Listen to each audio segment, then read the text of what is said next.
Energy Cabinet Secretary Opiyo Wandayi says that KenGen, GDC, KPLC and Ketraco were also addressing the high power charges among consumers despite the low tariffs at production level. Following the power outages experienced in the country in the last 1 week, Cabinet Secretary for Energy Opiyo Wandayi has reiterated that Kenya Power is working round the clock to ensure that outdated transmission lines, which have been the cause of the outages, are fixed. Some of these blackouts emanate from the infrastructure that we have, okay, along the chain. And once we make this improvement that we are making, it will go a long way in addressing that. Addressing the press after visiting the geothermal-rich area of Olkaria in Naivasha, Opiyo said the government was working on bringing down the cost of electricity, adding that this would be achieved through exploring more geothermal energy and addressing loss of power lines. A number of projects are lined up. Some are basically in progress in terms of ensuring that our evacuation and transmission process is cost-effective, is efficient. Okay. Again, working with the Kenya Power Lighting Company in terms of modernizing the distribution infrastructure. We are clear in our minds that once we do all of this, okay, we shall be in a position to deliver power to Kenyans at affordable rates. According to Wandayi, further, KenGen, GDC, KPLC and Ketraco were addressing the high power charges among the consumers despite the low tariffs at production level. I must also appreciate that in terms of the tariff, KenGen continues to deliver the least expensive power to the national grid. Okay? And that basically therefore means that going forward, even as we encourage other players in the generation sector, as a government, it is incumbent upon us that we continue to support KenGen for strategic reasons. On her part, KenGen acting MD Elizabeth Njenga said the company had identified upcoming solar and wind power projects in Marsabit in a bid to generate more power by an extra 100 megawatts. We have 2 additional geothermal power plants that we are working on. We also have a solar plant which will be located on the eastern side of Kenya near the Seven Forks Cascade. We also have a wind farm that we have sited in Marsabit that will evacuate up to 100 or 200 megawatts, depending on the demand evolution. We are also working on the battery energy storage system. It's a new technology which we need in the Kenyan current system because of the wind and solar, which we refer to intermittent sources of power. Labour and Social Protection Cabinet Secretary Dr. Alfred Mutua has inaugurated 2 key bodies aimed at fostering harmony within Kenya's labour sector. The National Labour Board and the General Wages Council, both gazetted last week, will play crucial roles in addressing labour-related issues and determining workers' wages. As our reporter Linda Koskei tells us, the new councils are expected to provide crucial oversight and ensure fair wage structures are put in place, strengthening workers' rights and contributing to a more stable and prosperous economy.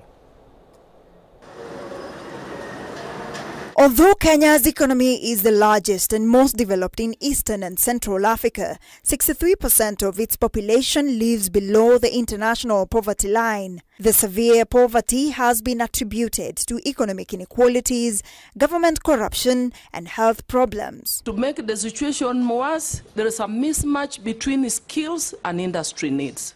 There is an unfair recruitment process. According to Labour Cabinet Secretary Dr. Alfred Mutua, issues affecting the labour sector needs concerted efforts with all stakeholders from public to the private sector. That is the Wage Council, the Agriculture Council, and the Seafarers Council.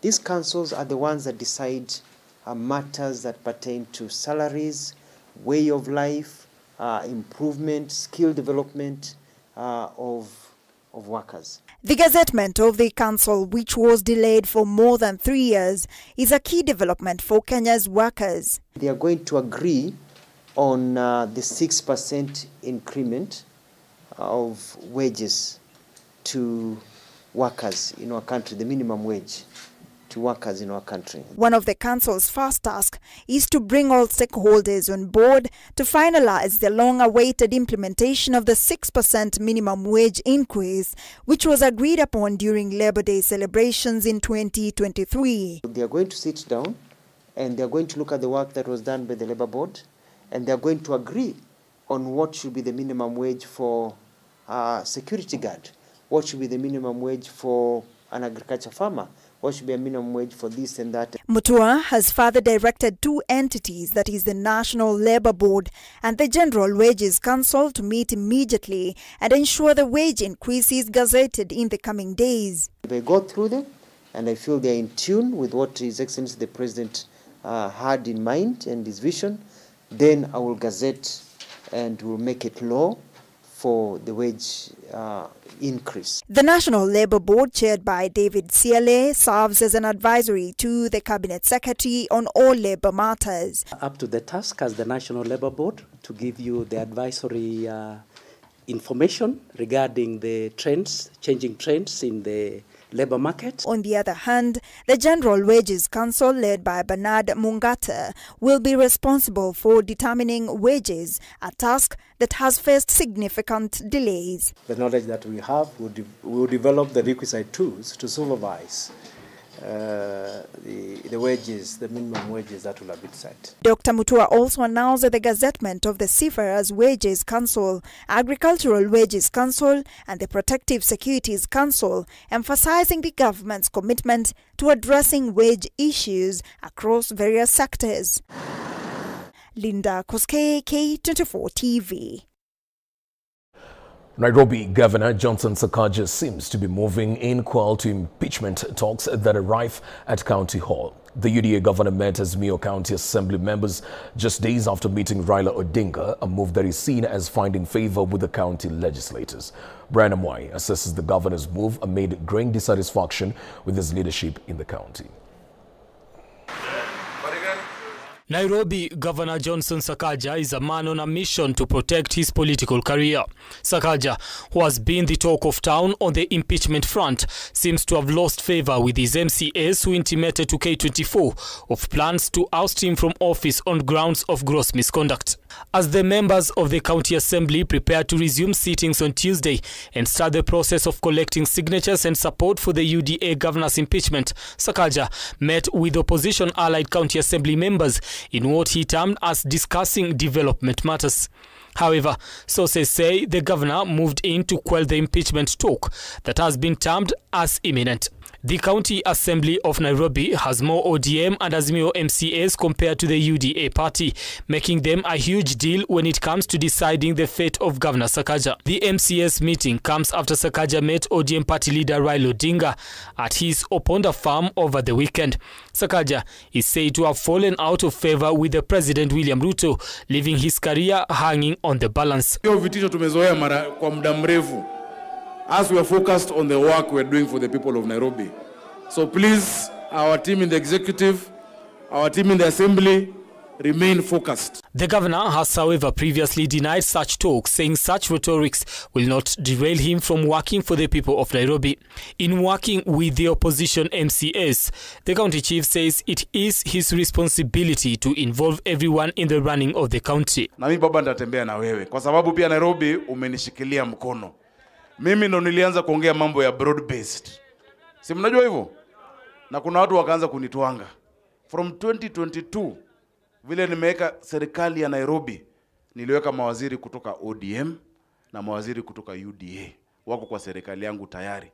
Niko na chief officers kutoka Azimio, kutoka Wiper.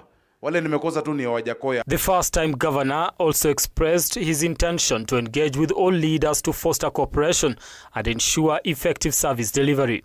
This meeting comes amid reports of a Kenya Kwanza plan to table an impeachment motion against the governor.